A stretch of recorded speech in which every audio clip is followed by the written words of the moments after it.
All right, everybody. All right, so let's get going again here. So I'm Teresa Hebron. I'm the metadata librarian for Mountain West Digital Library. And just to go over a couple things, I'll speed through this first part so we can get to the exciting stuff in the second part here.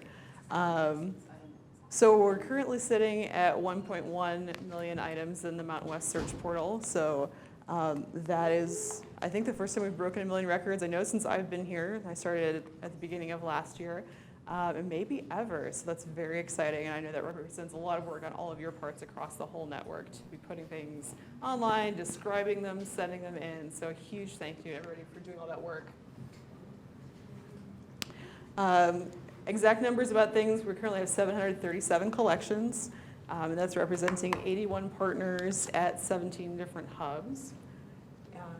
So when we look at DPLA, we have 1,072,000 items in DPLA as of the May harvest. So we're on a quarterly ingest schedule. They transferred us over to their new ingest system that Michael was just describing. As far as we're concerned, that doesn't really change our processes anyway, but apparently on their end it's a lot better. And they're going to be able to do more robust things like better reporting for us about the ingest process, which I've seen a little bit of already. And we're on the quarterly ingest, so that's February, May, August and November. So right now we're actually about 3% of DPLA's total. And I appreciate Ryan's question about how do we drive our visibility when we're such a small part of the overall total. But about 97% of our records are being recontributed. There's just a few that they keep out. That is EAD finding aids they don't really want. They don't really want newspaper content. And they're not really too keen on IR content either. So we have a few collections that we have carve-outs for in the harvest that they use. So I think I showed this last year, and I might have showed it yesterday. Again, you know, Kinsey was saying that we're one of the top 10 contributors. We're actually the 8th largest partner in DPLA right now. If you go to their site, which is dp.la, and you can click on the Browse by Partner at the very top, you can see the same display. So I've highlighted us here. And this is really exactly the same as last year at this time, as far as who's in the top 10. There's been a little bit of like pole position switching at the top end, mostly with the Portal to Texas History and California Digital Library, which I don't expect will ever overtake. But just because we have a lot of records doesn't mean we're getting a lot of views. So I wouldn't be too concerned over that. All right, so Michael actually kind of ruined the surprise. I'm gonna go off script here, and this is asking for something to go wrong by doing a live demo of the analytics dashboard. I didn't talk about this last year because it had just been launched, but at this point, we have a year's worth of data in here now, which is pretty exciting. So hopefully I'm still logged in, and it looks like I am. So when Michael was talking, he showed some screenshots from California Digital Library, but this is our homepage for Mountain West's data in DPLA. So the first thing I'm going to do is I'm actually going to change this to be the entire year so we have a little bit more to look at. And I'm going to go through the end of May because that was the last complete month. Okay. Let's let that refresh. So the first thing I wanted to talk about here, we're going to leave aside the metadata completeness thing because I'm going to come around to that again at the end. I'm going to, in particular, highlight the website usage, which is here in the left side of the center of the screen. These different slices of usage show how many people are finding things and how they're finding them. So the digital library catalog, you'll see this is just people searching. And it was a little bit surprising to me when I looked in here that this is actually the lowest number. Although now that I think about it, it kind of makes sense given how large bucket DPLA is at 34 million items and how relatively small our, what seems like a lot, 1 million items are in there. But what we can see through this pretty readily is that having our items being included in DPLA's exhibitions, so on different historical topics, for example, as well as in their primary source sets that are being used by educators are both primary use drivers within DPLA. The other thing I want to highlight that I think people don't talk about enough is the API usage. So Michael also touched on this. The API is used by researchers, and yesterday we had a really great collections as data presentation from Rachel Whitman here at University of Utah.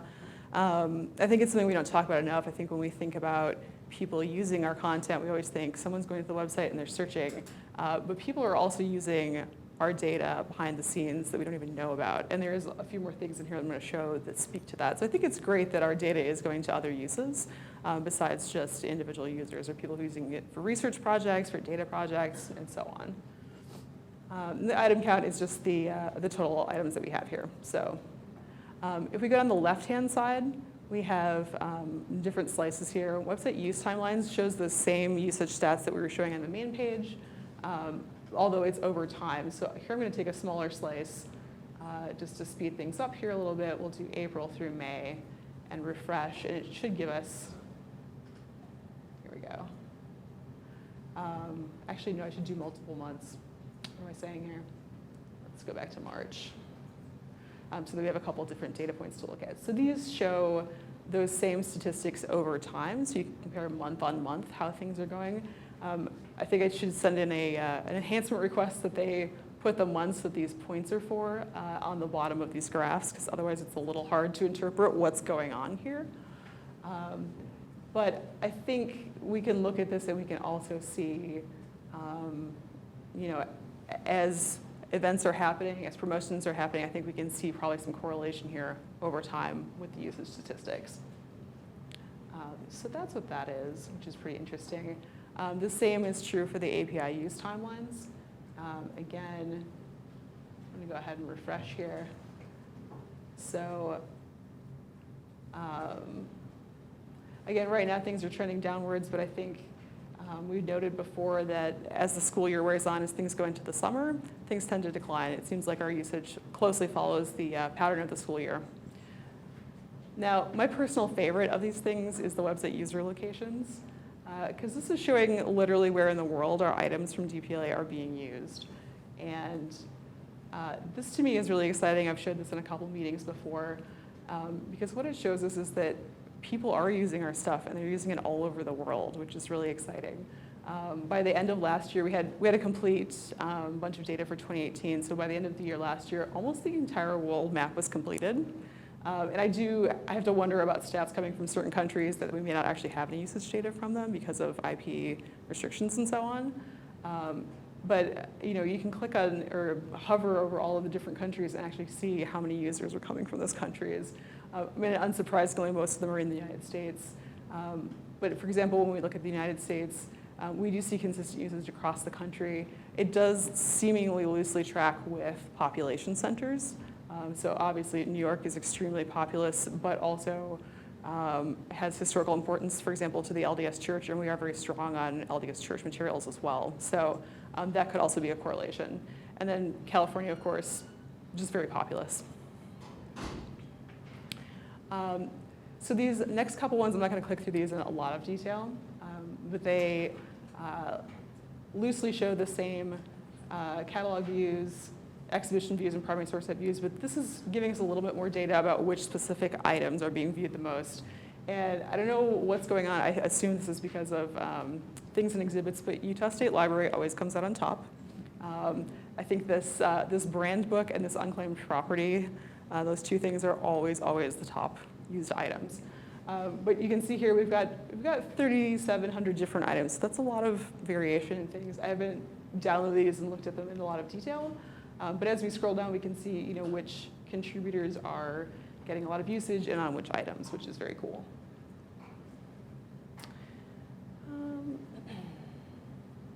All right, likewise for each of these, I'm not going to click through them because it's sort of the same stuff over and over again. What I'm going to turn to instead, though, is the metadata piece of the dashboard, which is broken up by contributor.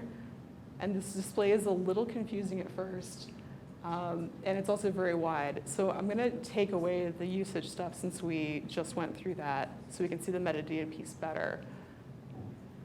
OK. And then the other thing I'm going to take away is a couple of the fields that we don't require since, for example, language. We're not really using standardized rights yet, so I'm going to unclick that to make this a little bit skinnier. And then preview, I think, just means that they can get a thumbnail from us, so that isn't telling us a whole lot either. So now we're down to a pretty tidy display here. And what we can see as we scroll down this is we have really good metadata completeness for our required fields. So what they're showing in this dashboard is the fields that are most used in searching, like what hits on terms when people are searching in DPLA. And for them, that's title, type, subject, description, date, all of which are required fields for Mountain West. I don't think this has been updated since our last ingest, because I know, for example, for Department of Heritage Notes, I added a lot of subject headings to one collection that was missing them. So this number, for example, should be a whole lot higher. But as we look down, we have a lot of completeness. We can sort in reverse by item count, and we have every range of collection size from 1 item to almost 300,000 coming from a single contributor. One enhancement that I did suggest to DPLA was to add a percentage of total count in here. So I said, we know how many items each contributor has. It would be nice to see that as a percentage of the DPLA whole to help contextualize the part against the whole. Because sometimes it's tempting to look in here and be like, oh no, we only have one view for this item. Well, you might be one item of so many, like it helps to sort of get a sense of where things are. And so the last thing I'm going to show from this before I move on is the search terms. And this is all of DPLA, not just Mountain West. So I'm going to narrow it down here so we have a little bit smaller bucket. I'm just going to do May. But I think it's interesting to look in here and see what it is people are looking for. I'm not sure what's up with Poughkeepsie Bridge. Did it collapse or something? Does anyone know? No? Okay. I've looked in here a few times. Genealogy is usually towards the top of the heap. That's not surprising. But I have seen some variation as certain topics go through the media. For example, we start to see different things in here. And it also shows search terms via the API. And these tend to be a little more consistent, I think, because people, cute birds. The German word Bierglas is always one of them too, Bierglas. I think that must be someone's, here it is. I think that must be someone's bot that's doing that. And Emmanuel and Kant has always been in there as many times as I've ever looked in here. All right. The last thing I was going to say with the dashboard is, Michael mentioned, they just rolled out the ability for us to give individual user accounts to you guys. So if anyone's interested in having an account, we gave one last year to Ray Matthews at Utah State Library because he was needing some numbers to help justify, I think, continued participation in Mountain West, and he found it to be very helpful. I've suggested some enhancements that would allow us to slice and dice the data a little bit more in a way that would be more targeted to your particular hub, for example, because I don't want to give out whatever 81 accounts, but if you're interested in possibly having an account, let me know. So the other thing I wanted to talk about, and our other big project that we just rolled out, is that we finally updated our search portal look and feel.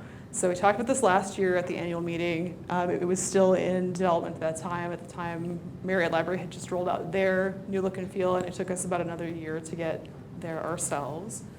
So starting earlier this year, we launched a survey to get feedback about how this looks. But now when you start searching from our website, and I'm going to do a search for wild horses because UN Reno has a lot of great wild horse pictures,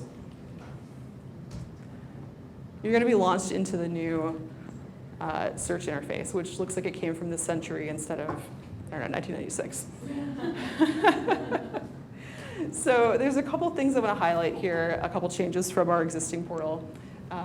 As you scroll down, the first thing you might notice is the facets, the search limit options, have moved over to the right-hand side. And we can switch them back, but as we were running our survey, we got a couple users who said, it doesn't really make sense how the include box is clear over at the left when we read from left to right. So your eye naturally goes like this on the screen, or like this as you're looking at me. So we tried them over here. If people complain, we can move them back. Likewise, they said, if this has a pop-up, then so should this. And this does, but it's not working, so we're investigating that. The other nice thing with the facets in this particular look and feel is, instead of having, if there are more options than what can be shown, which is usually the top 10 by count in any given search, instead of doing that goofy like layover screen that it used to do, they now just appear in line with the facets in the right-hand side. So that's very nice. The other thing we did with the facets was to reorder them slightly, and we renamed a couple of them. So we moved all of the ones that I think of as mine that I use a lot. So the ones that slice things by hub, where they come from, the collection name, for example, to the bottom, because I think those are more staff-centric, to the ones that are more user-centric, like subject, resource type, date, towards the top. And then we also renamed spatial coverage to just location. A fellow friend, librarian at another university said, I have no idea what that means. I work with users all the time. So we're trying location out. We'll see how it goes. So then to the full record display, you can either access it by clicking on the thumbnail or the title of an item. And it opens in this nice overlay. We no longer have the full-size item view that used to appear in the iframe, which I think is actually better because a lot of them didn't work properly. And this may have, although this thumbnail is small, it may have the unintended side effect of driving more usage to your local repositories. Yay! But if you do want to see it full size, again, you can always click to view it in a new window, and it will automatically launch into a new window, like so. We've got this nice big X to close that out. Then if we move to, oh, we're already in the advanced search somehow. We now have the ability to add new lines to make a more complex search, and you do that just with that click box there. Clear takes them all away and takes you back to nothing. And then the final thing I'm going to show here, if I can get to the, where's our user options on this? Where's the like menu thing? Oh shoot. Is it the three dots? No, I need to the developer tools. Oh no. Well, all right, well, I've got my 2-minute warning. So what I'm going to say is try this out on a mobile device. It has a true mobile interface, and it scales, it's responsive. So you can actually look at it on the go. And the last thing I'm going to show, you can also save records in this, which we were not previously able to do. So this little push pin here, if you want to keep track of these, it sort of flies up to the corner and disappears, but you can see the icon changes. So we know these are marked. And then to access them later, you go to this icon on the upper right-hand corner that looks like a clock going backwards, I guess. And we have them stashed in here in the, I guess I unclicked one of them, or no, save records. And you can take a group action on them, like emailing them to yourself, printing them all out, which is very cool, and we didn't have that before. And finally, if this is just all too much for you and you really like the classic better, we still have a toggle here on the right-hand side, and you can go back to Bad Old Primo. And that's my presentation, and it's time for a break. Thanks, everybody.